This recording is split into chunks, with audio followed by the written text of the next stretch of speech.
श्रीमद् भागवत गीता के 18वें अध्याय का महात्म्य। भगवान शिव कहते हैं, देवी अब 8वें अध्याय का महात्म्य सुनो। उसके सुनने से तुम्हें बड़ी प्रसन्नता होगी।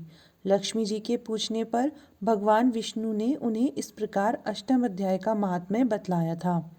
दक्षिण दिशा में आमर्दकपुर नामक एक प्रसिद्ध नगर है। वहाँ भाव शर्मा नामक एक ब्राह्मण रहता था, जिसने वैश्य को पत्नी बनाकर रखा था।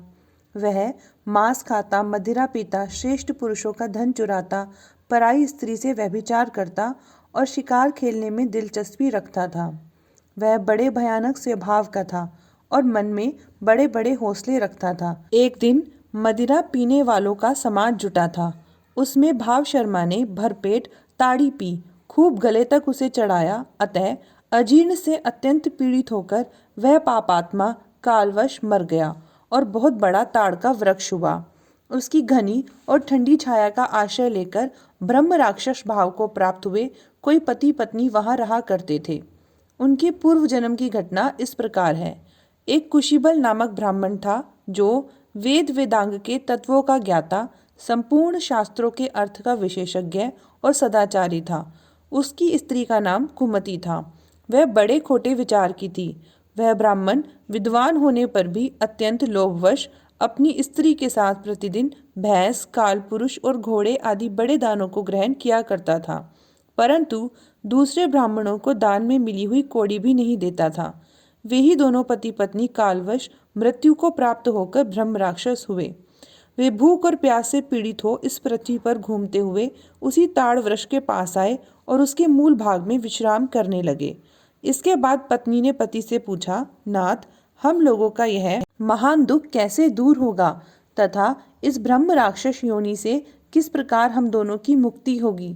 तब उस ब्राह्मण ने कहा, ब्रह्म विद्या के उपदेश, अध्यात्म तत्व के विचार और कर्म विधि के ज्ञान के बिना किस प्रकार संकट से छुटकारा मिल सकता है? यह सुनकर पत्नी ने पूछा, किम तद ब्रह्मा, किम अध्यात्म, किम कर्म पुरुषोत्तम?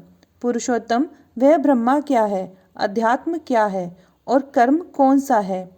उसकी पत्नी के इतना कहते ही जो आश्चर्य की घटना घटित हुई उसको सुनो। उपर्युक्त वाक्य गीता के 8वें अध्याय का आधा श्लोक था। उसके श्रवण से वह वृक्ष उस समय ताड़ के रूप को त्याग कर भाव शर्मा नामक ब्राह्मण हो गया। तत्काल ज्ञान होने से विशुद्ध चित्त होकर वह पाप के चोले से मुक्त हो गया तथा उस आधे श्लोक के ही महात्म्य से वे पति पत्नी भी मुक्त हो गए। उनके मुख से दैवात ही 8वें अध्याय का आधा श्लोक निकल पड़ा था। तदंतर आकाश से एक दिव्य विमान आया और वे दोनों पति पत्नी उस विमान पर आरूढ़ होकर स्वर्गलोक को चले गए। वहाँ का सारा वृतांत अत्यंत आश्चर्यजनक था।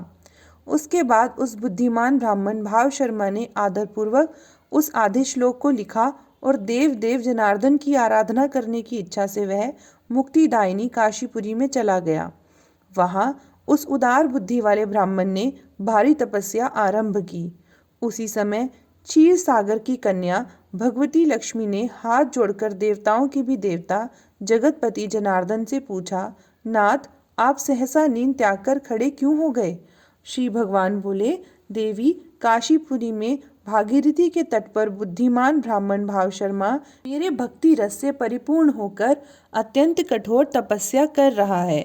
वह अपनी इंद्रियों को वश में करके गीता के 8वें अध्याय के आधे श्लोक का जप करता है। मैं उसकी तपस्या से बहुत संतुष्ट हूँ। बहुत देर से उसकी तपस्या के अनुरूप फल का विचार कर रहा था। प्रिय, इस समय वह फल देने को मैं उत्कंठित हूँ। श्री पार्वती जी ने पूछा, भगवान, श्री हरि सदा प्रसन्न होने पर भी जिसके लिए चिंतित हो उठे थे, उस भगवत भक्त भाव शर्मा ने कौन सा फल प्राप्त किया? श्री महादेव जी बोले, देवी, द्विज श्रेष्ठ भाव शर्मा प्रसन्न हुए भगवान विष्णु के प्रसाद को पाकर आत्यंतिक सुख अर्थात मोक्ष को प्राप्त हुआ तथा उसके अन्य वंशज भी जो नरक यातना में पड़े थे, उसी के शुद्ध कर्म से भगवत धाम को प्राप्त हुए। पार्वती, यह 8वें अध्याय का महात्म्य थोड़े में ही तुम्हें बताया है।